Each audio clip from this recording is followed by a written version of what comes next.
All right. Hi, everybody. We're just getting everyone into the meeting, and then we will be starting in a moment.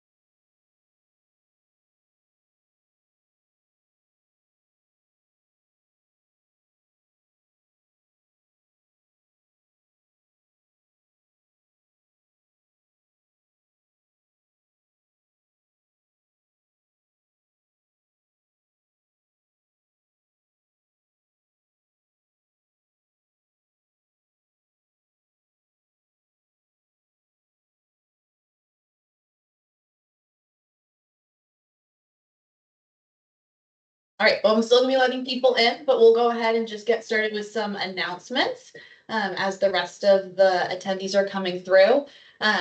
So welcome to our first Central Command fall webinar. Michael and I are really excited to be providing these over the course of the next few months and tackling topics that hopefully get you a bit more information on everything that's been going on with Central Command. So today's topic is going to be 7.75, why should I upgrade? And Michael's going to be covering what's in the latest release, but not just, reading through the release notes, but going through what's actually usable for you guys in your organizations. So the agenda, pretty simple. Michael's going to present, and then we're going to be having a time for Q&A to be able to answer any questions that have come up from the presentation. So speaking of which, we're going to be using the Q&A tab to ask any questions. So that should be in your team's dashboard. So if you have any questions that you think of, we're going to hold them till the Q&A time at the end of the webinar. But if you want to go ahead and write them and post them, you can even do it anonymously if you don't want to have your name attached to it. There's no such thing as silly questions, but we'll be able to make sure that you don't feel silly asking them. This webinar is being recorded. The link to the recording is going to be sent out post-event. So be on the lookout for that. And if there's any technical difficulties, I will be working through those very hard so you can get access to this resource for anyone that wasn't able to attend or for you to be able to play back yourself.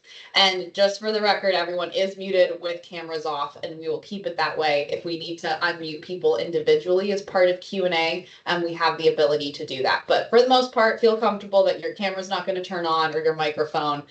We've set that so that you're not able to participate in that way beyond the Q&A box during the time of the presentation.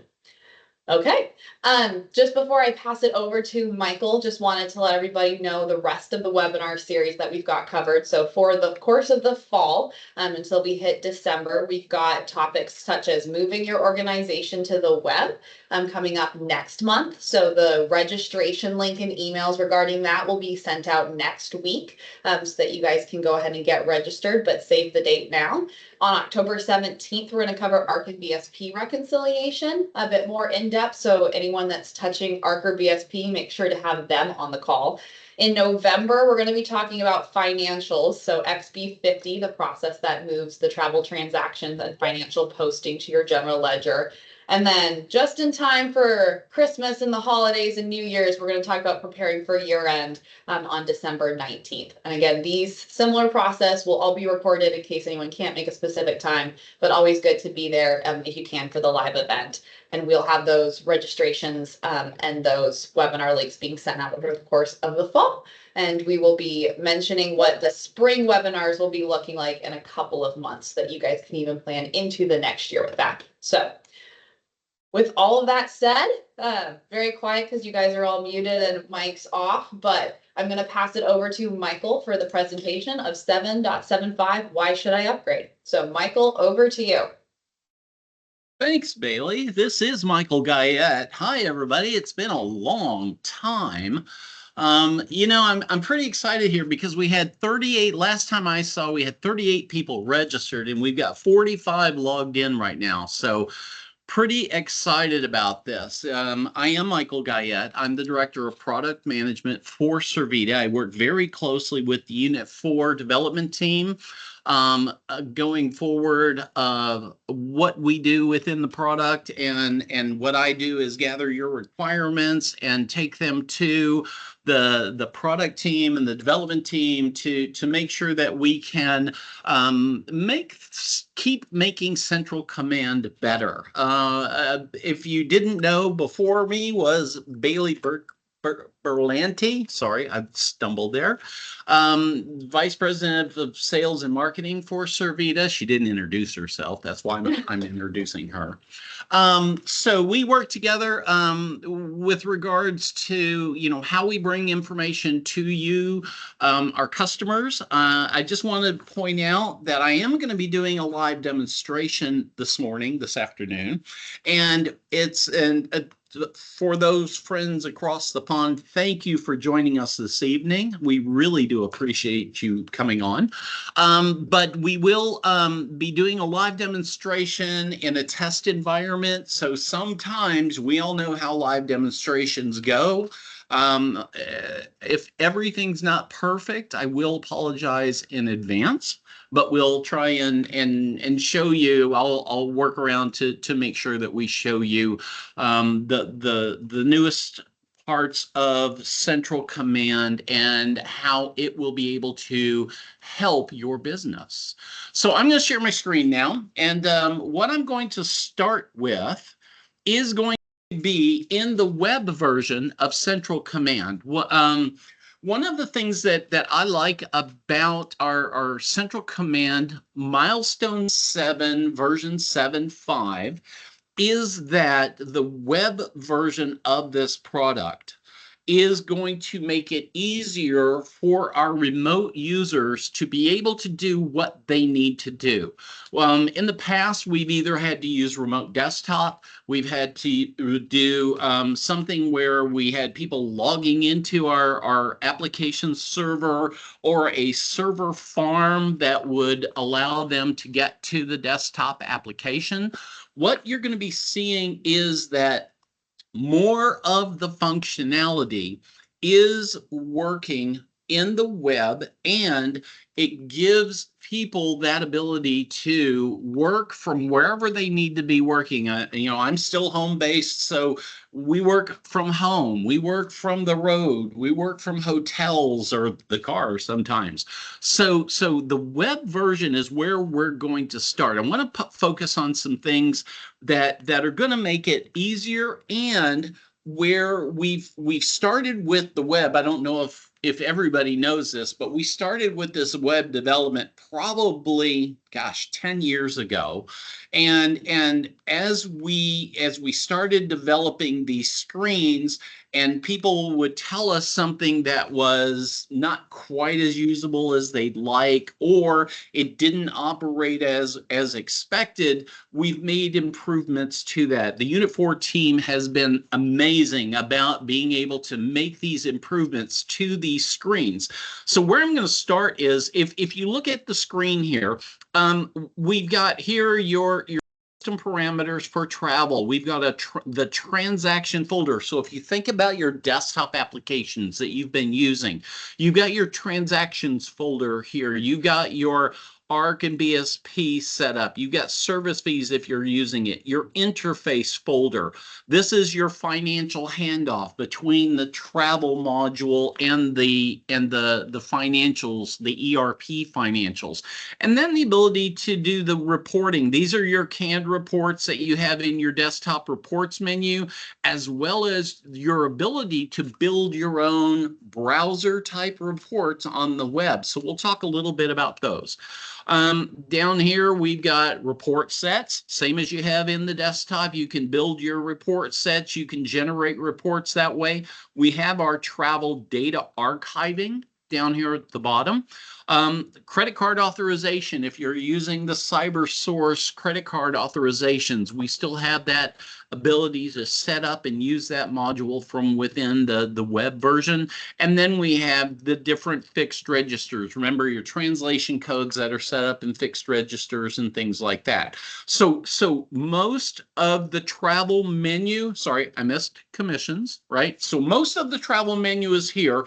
The one piece I would say that's missing from the web right now that we're in the process of evaluating and preparing for deployment to the web is the car and hotel commission reconciliation.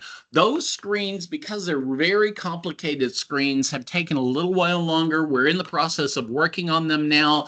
They will either be delivered, you know, in the next or the release after the next one. We don't have a specific date on it yet, but they are coming. We want to be able to do as much of everything that you can do in the desktop in the web today. So with that, I'm going to go over here, and if you look under the transaction folder where we all spend our days working, what I'm going to do here is you're used to going into the transaction inquiry in the desktop. If you open this, of course, hold on, see, there we go. Why is this? Of course, it just gave me that. It's been working all morning. So that browser, just like other browsers in the system, is just the browser. It's the ability to search on transactions. What I'm going to do here, though, is I'm going to open the transaction inquiry screen, of course. Really? What's going on here? It never fails that. Bailey, I'm wondering if it has to do with me sharing. Hold on a second. I'm going to refresh my menu here. Give me 1 second. I apologize for this.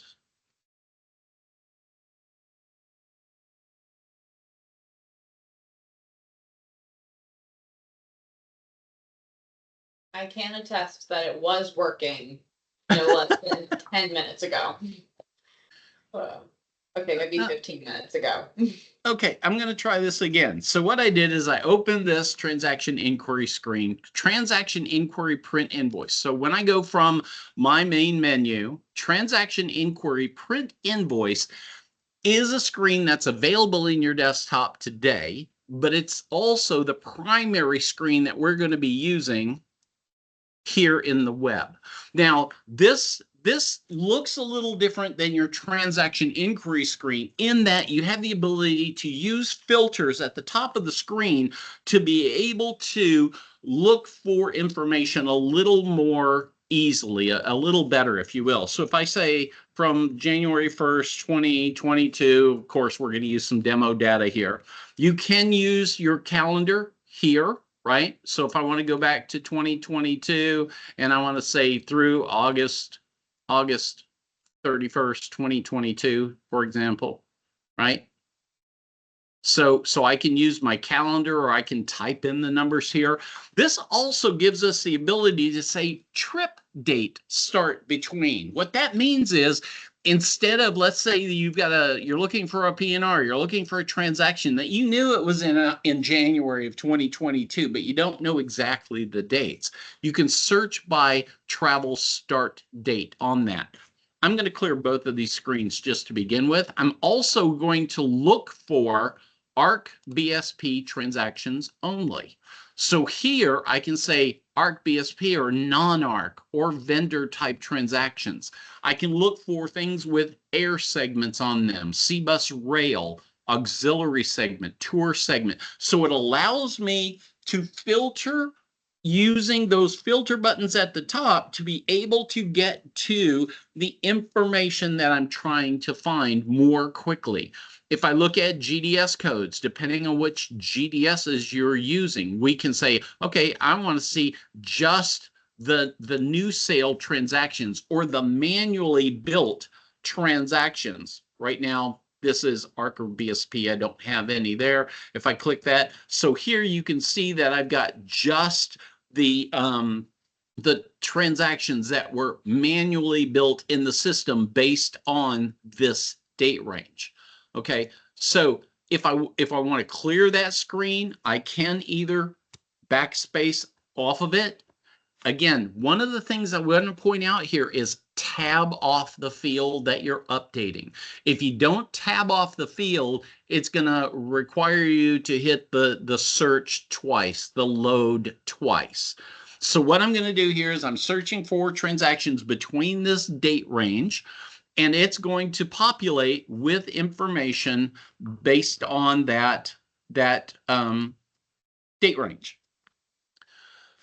On this screen, at the bottom of this screen, one of the things that I like about it is that you have the ability to zoom into the transaction header, which is the first zoom button, or you can go into the financial zoom. Financial zoom takes me directly into the invoice item tab of the transaction screen. So one of the things that our customers pointed out when we first started building this web screen, we had everything put on the header table. You could scroll down that header table and you could see everything. You could see the segments, you could see the invoice items, you could see everything, and then you'd have to zoom from there into other tabs. This screen has been redesigned to look exactly like the old screen that was in CentralCommand, the old transaction screen that everybody's used to working on. You've got the transaction tab, invoice items, itinerary, remark, address. You can see we've got some flexi field tabs out here. So we still have all of that functionality available on the web. Another thing that I like about this is that when you're looking at this transaction inquiry screen, one of the things that I like about it is you have that ability. You've got this accounting customer number in between the last name and the first name. Well, sometimes that doesn't work. So I want to tag it. I'm going to click on it. All I'm going to do is I'm going to click on it and I'm going to drag it over one field. Now I've got my last name and my first name together. Okay. This screen allows you to move fields around and put them very quickly. It acts more like a web screen. It allows you to click and drag things around and put them into the order that works best for you. Now, once you do that, when you do that, you can modify it in such a way that it will reopen for you the same way every single time. Now, the other thing that I like about this transaction inquiry screen on the web is that there are a number of fields here that you can see what the fields that are originally out of the box deployed with the application. I want to be able to go grab something else. You saw me move over and I moved my, here's my total amount column, right? So here's my total amount column. Notice that when I click on it, where'd my total amount column go just now? Oh, I moved it over here. So when I click on it, you can see the little arrow here. It allows me to sort it up or sort it down, right? So this allows me at the top of the header, each one of these headers, it allows you on this screen to do your sorts up or down very quickly when you're looking for something. The other thing on these web screens, and it's on all of the web screens that are designed for this web, is this wrench up here. One thing I don't have on this screen, if I scroll across, I don't see my commission amount. I know a lot of people like to have the commission amount on that transaction inquiry screen, on the search screen. So if you go into the Windows options, you can go into the tabs here and go down to invoices. And I'm going to scroll down a little bit. And you can see that here, amount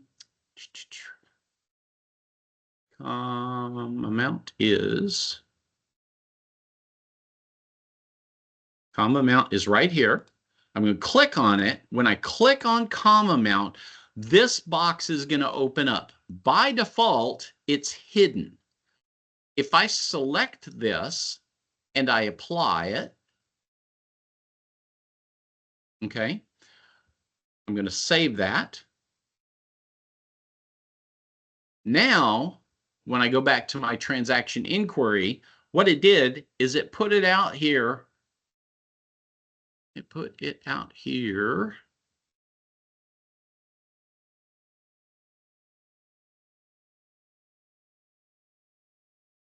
Let me refresh it. It may make me refresh this screen. 1 second. Yeah, let me refresh this screen real quick. Go back into CentralCommand, transaction inquiry, comma amount. It did put it out here on the end. What I'm going to do now is I'm going to drag this back over so that I can bring it over and put it next to my comma amount here. And yeah, it didn't keep my total amount the way I wanted it because I didn't save it that way. So what I would do is I would put my total amount next to my comma amount. That way I've got it where I can view it and I can see that information where I want it. Okay, so those are some of the things that are available in the transactions screen, the transaction inquiry print invoice. Okay, the other thing I would point out here is if I come back in and say,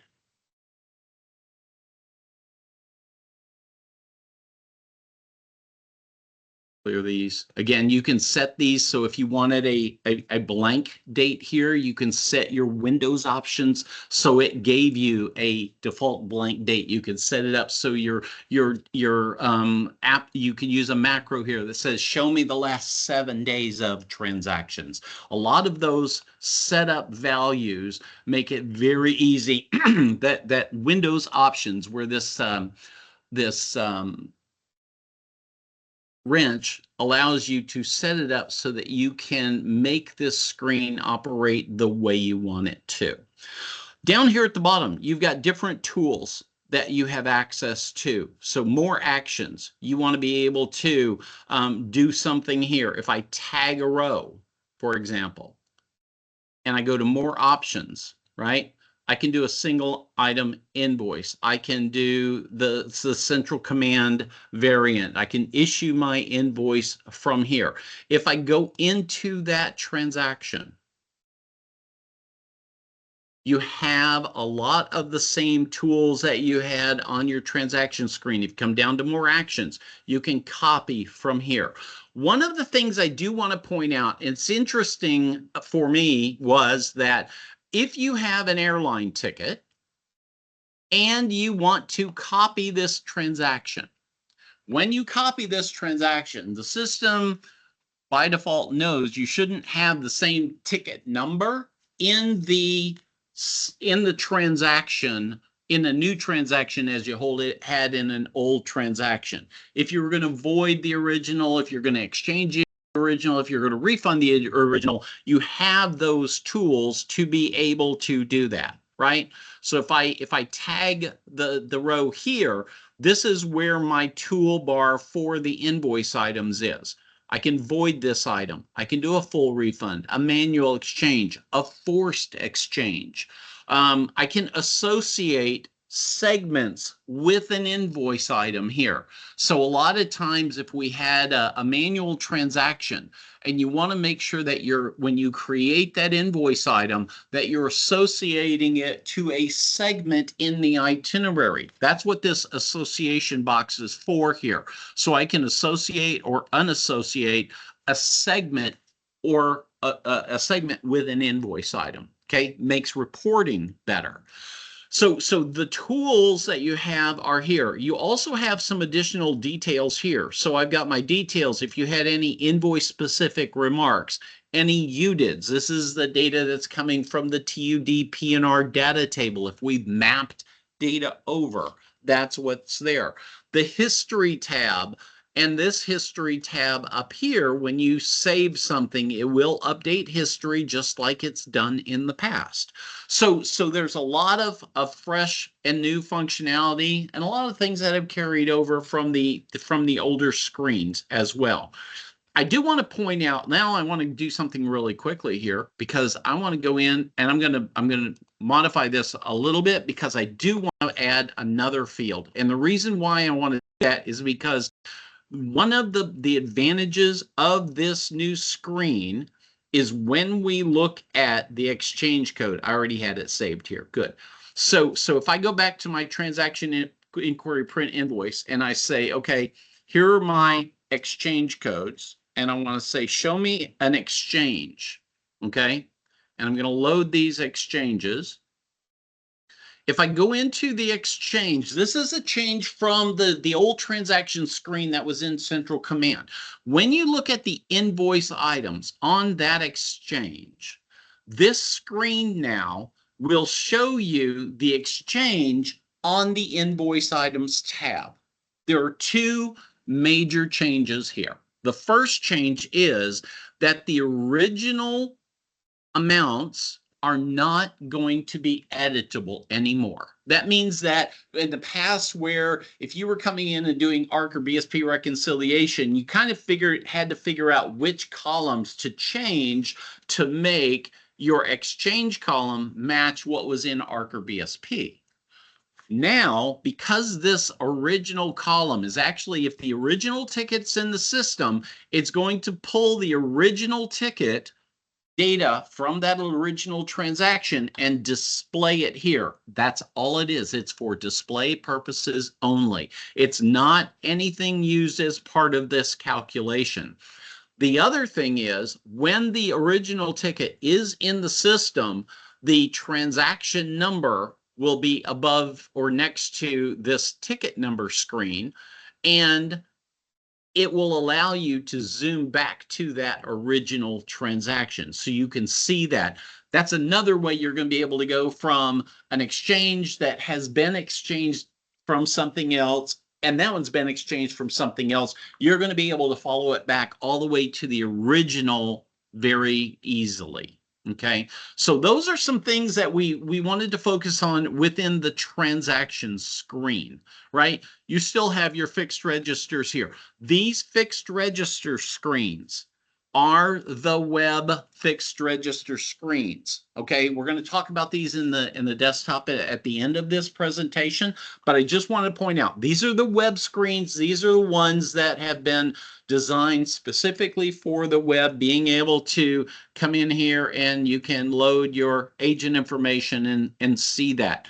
On this screen, on the web screens, you have a default number of rows that are displayed here. You can expand that. I want to show 100 rows. I want to show all the rows. Okay.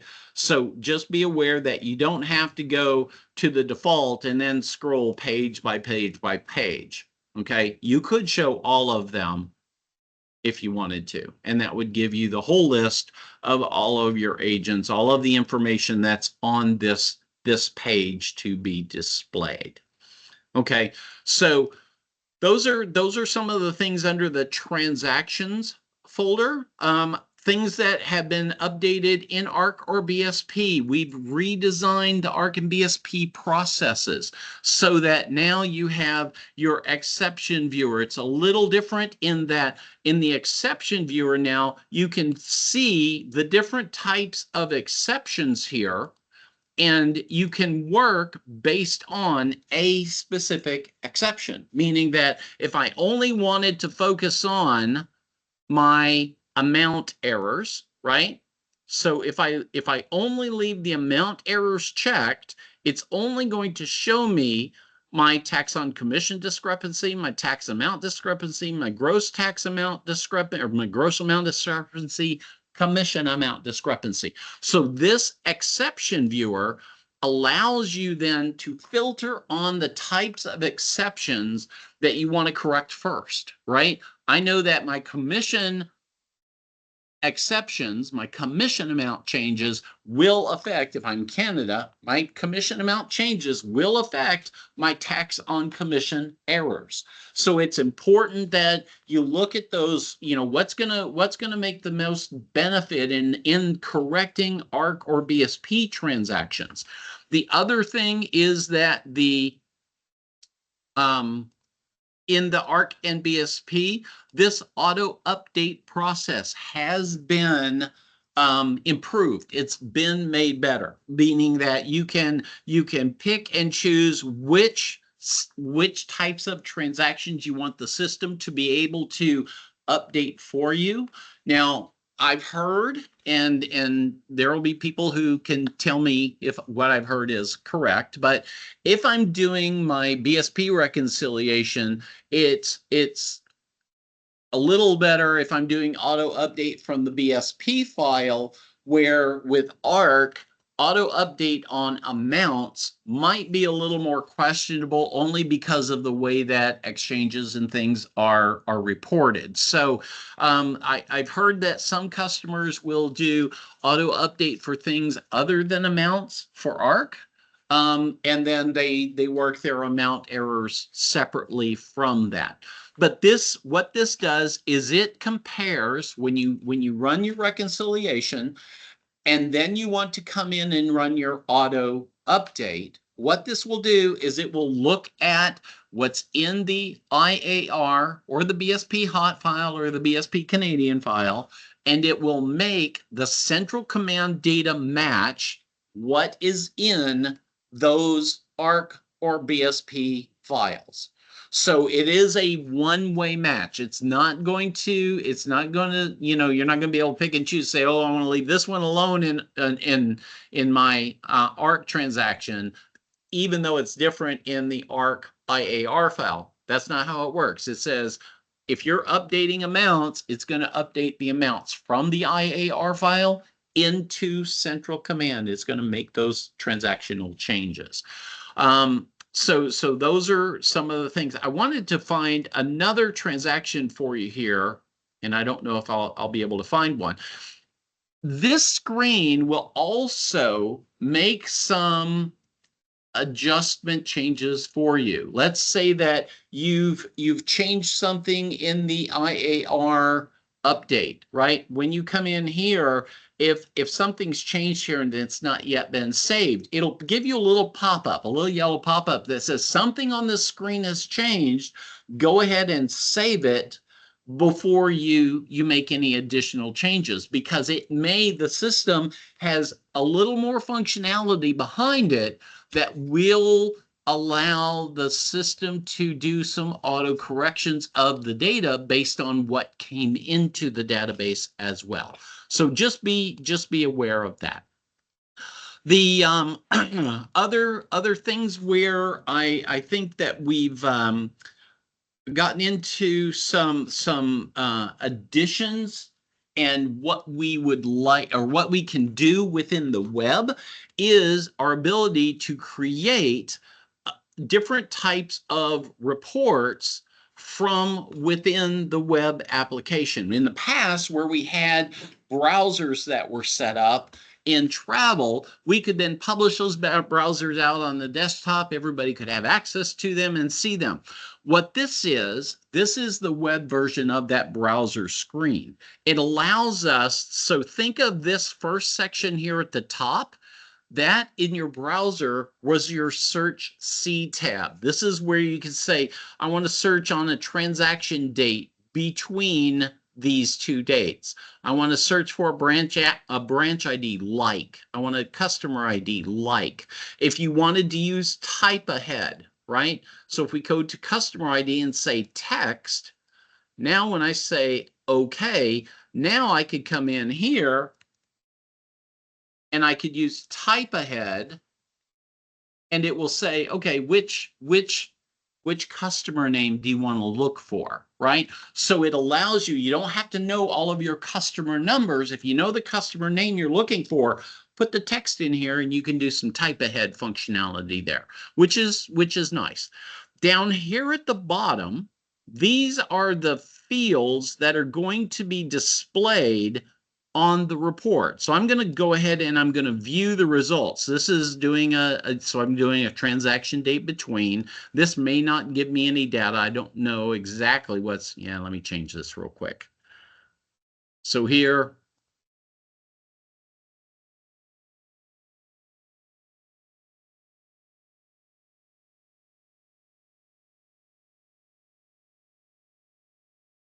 I know I got some test data in there. So I'm going to say view result. Yeah, fine.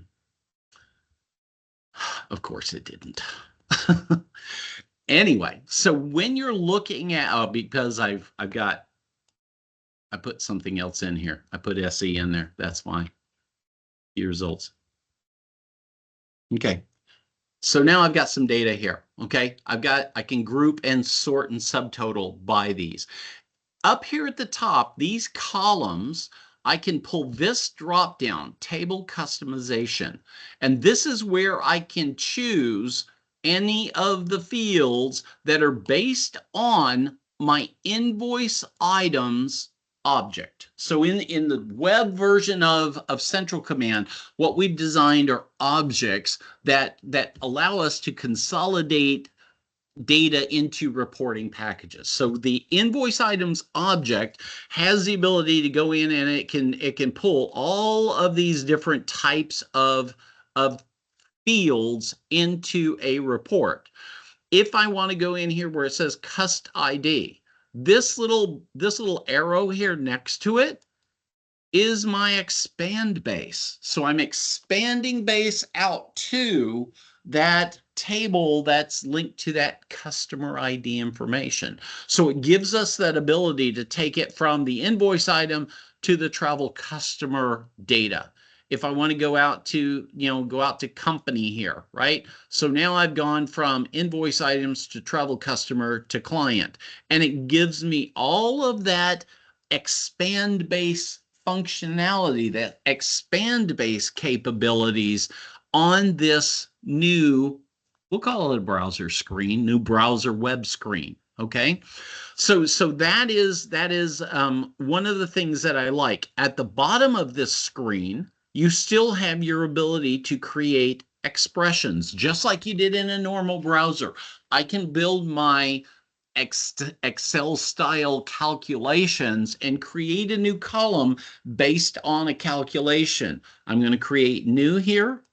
And from new, I can now choose which columns do I want to use. I've got all of my same operators that I had. I've got the different macros that I want to use here. So a lot of the functionality that you had in browsers in the desktop module are available on the web as well. So it's important to note that the functionality that's been delivered with CentralCommand 7.5 and the web functionality is there to meet your needs, to take you to the next level, to allow your people to have more easy access to it without having to manage RDP servers. You don't have to manage a bunch of network connections to different servers for your people to get in and see this information. Now, I do also want to jump in. We got about 10 or 12 minutes. I want to jump over here to my desktop version, right? The one we all know and love, because there's some things that have come up here that I want to point out that when you're in the desktop version and you've upgraded, you see the ticket vendor screen here, right? We've got two of them. The first one, when you open it up, is the old ticket vendor screen. It's the one we're used to. We know, we love it. It works. We don't have to worry about it. The second one is the new screen, right? First time you load it, it does take a second to load, but the new screen design is here to mirror. One thing I will point out again. I'm going to split this vertically like this. So the new screen design is designed more to mirror what the old screen does, but it takes advantage of all of the new functionality that we're putting into it. Okay, so it's important to know that that's why there are two things in the menu there. Okay, same thing. If I go down to, I'm going to close these two out real quick. If I come down here to the fixed registers, you've got the old screen, the new screen. The old screen, the new screen. If you're on 7.5, and I know a number of our customers here with us today are on 7.5, when you looked at your GDS agent, right, you only had the GDS agent new screen there, which we've been told that you can't copy and paste into it. There's no easy way to load agents. If you have a lot of agents to load, it becomes more difficult. If you need the old screen so that we can copy and paste into it, go ahead and send us a note through the help desk. We will help you get your old screen back here so that you can update those values. You can copy and paste into the screen. It's still in the environment. We just need to make sure that you can get access to it again. Okay, so that's part of one of the things I did want to point out.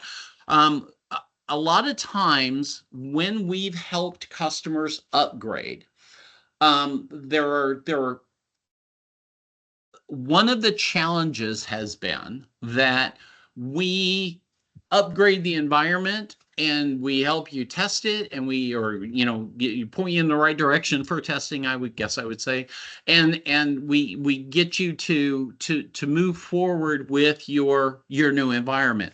The things I would like to point out, though, is that there is a lot of new functionality here. So it is important to make sure that when you start your testing for your 7.5 upgrade, that you come into, once you've got 7.5 in your test environment, you've loaded it up, let's go into your users and access, go into your menu-based access, and where you have CentralCommand here, all of your users, your user roles that have access to CentralCommand, rebuild them. Because if you don't rebuild them, if you don't remove them out and put them back in there, then they're not going to have access to the new screens, to the new functionality. By taking them out and putting them right back in there, you're going to give them the necessary tools to take advantage of the upgrade.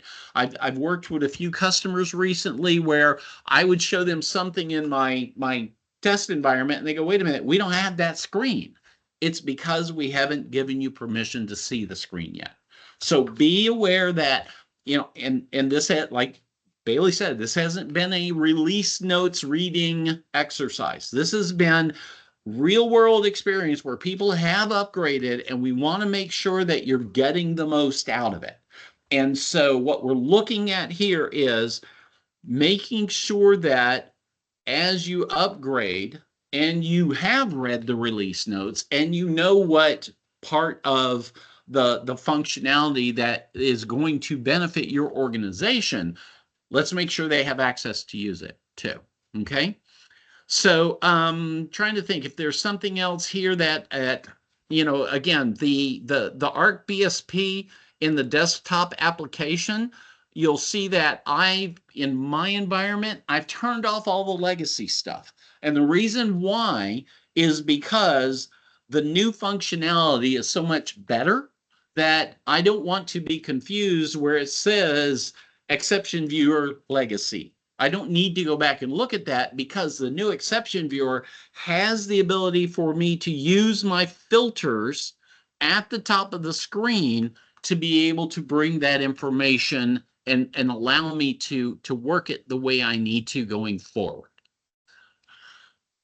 Okay, so I've gone 45 minutes. Bailey, are there any questions that have been asked through our text?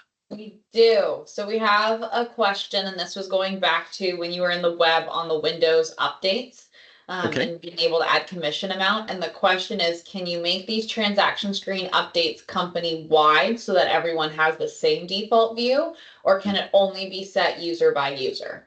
Yes, you can. Yes, you can. So just like in the desktop application, if you create a Windows option, you can give that Windows option to a set of users in a role.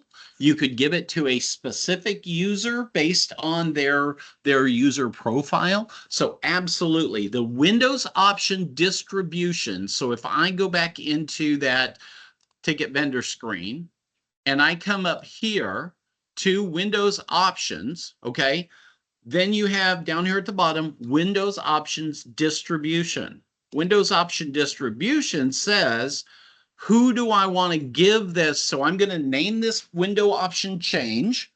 And then I'm going to go around and I'm going to say, okay, everybody with my central command role is getting this change that I made to that window. Great question. Thank you very much. Okay. It looks like we've had someone raise their hand, so I'm going to go ahead and unmute Josh to ask his question. Excellent. Oh, I don't think I clicked fast enough. 1 second.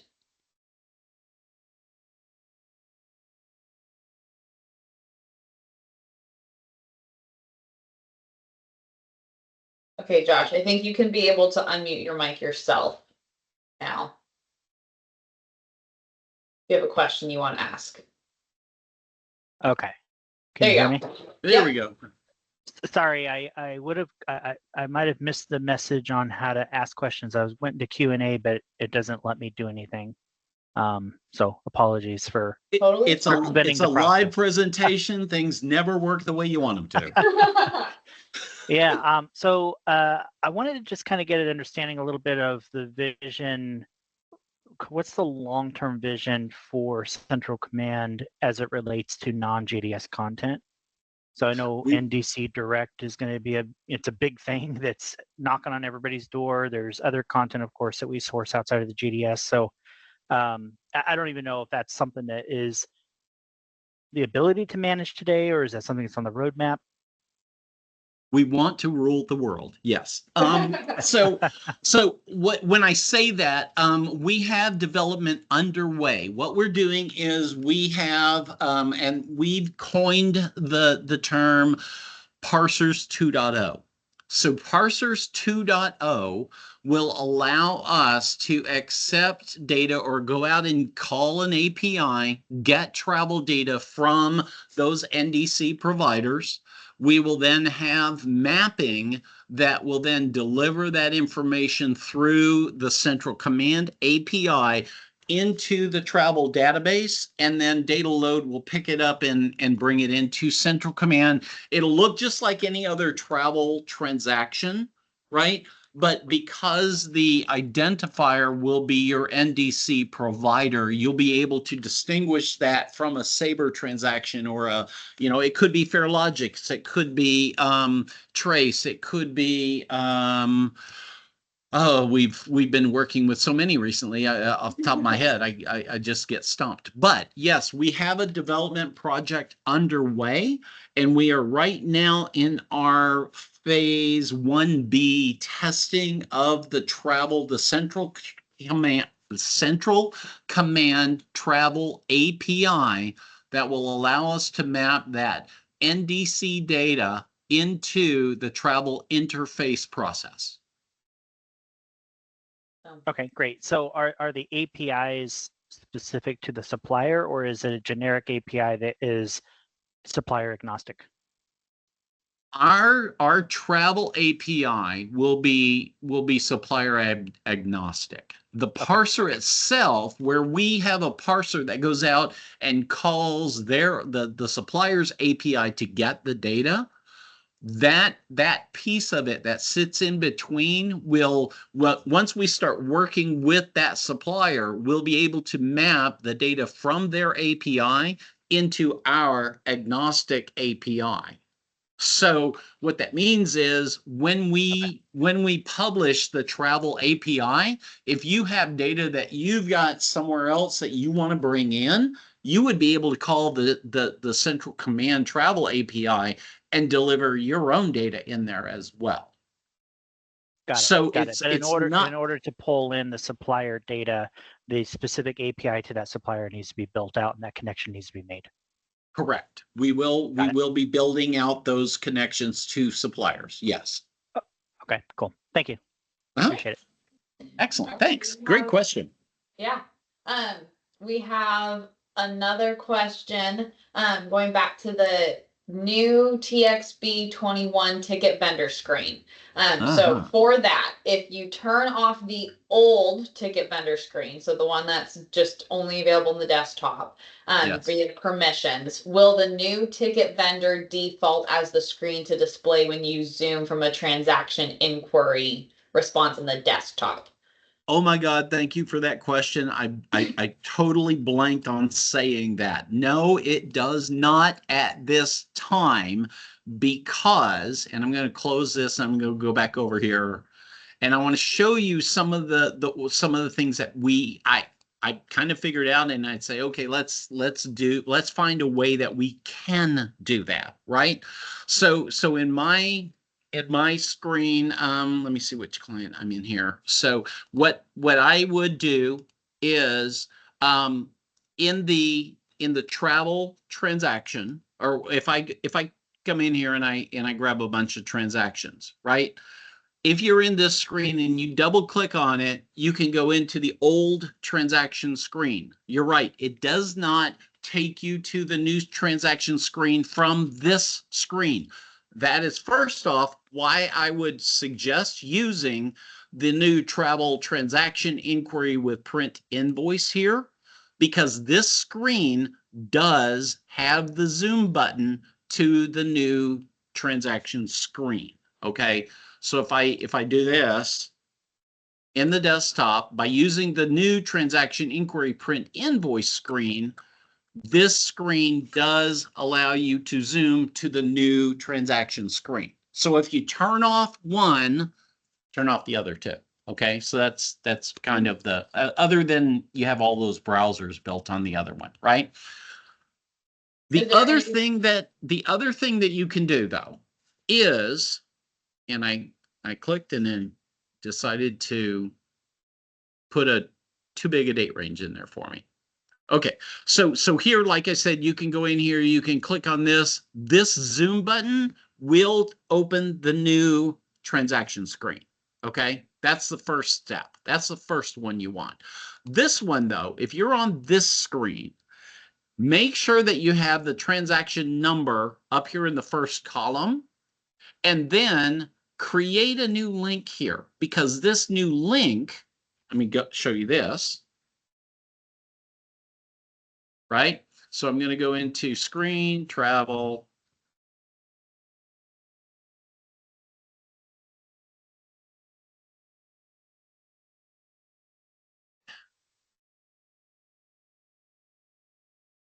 and I want the TXB21 there, right?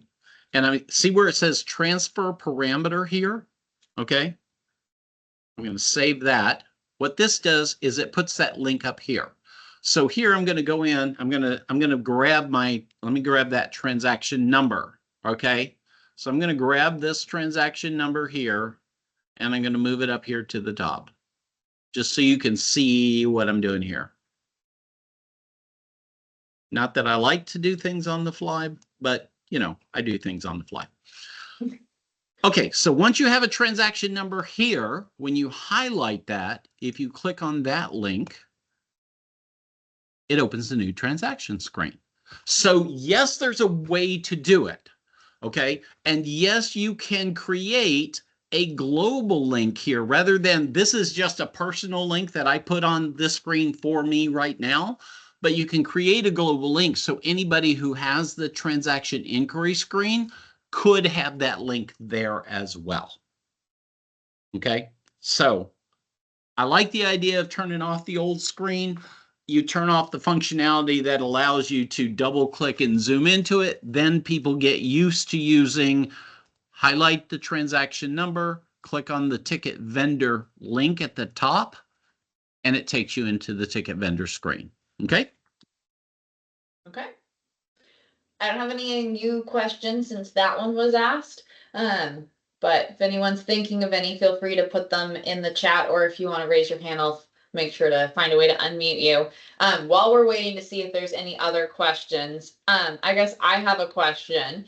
So we're talking about 7.75, we're talking about upgrading. Michael, do you have any tips or best practices for if you're upgrading over multiple versions? So for several of our customers that are on here, they might not be going from the released right before 7.75 to 7.75.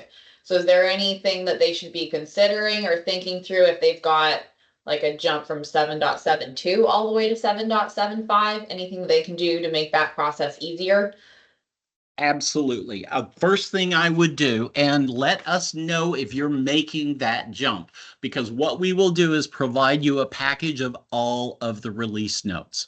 I'm in the process of consolidating our historical release notes that give you, like, by module all of the changes that have been made, so you don't have to go through 7 or 8 pages of release notes. You should have one package that says, here are all the changes we've made to the ticket vendor screen. Here are all of the changes that we've made to ARC and BSP reconciliation. Here are, the issues that were reported and how they were corrected based on the different modules. So we're in the process of putting something together to make it a little easier to search, so that if you are experience an issue in your current environment, in your current version, and you want to see, has something been done to it since then we want to give you a way to find that information very quickly. Whether it's going to be a web page, I'm not sure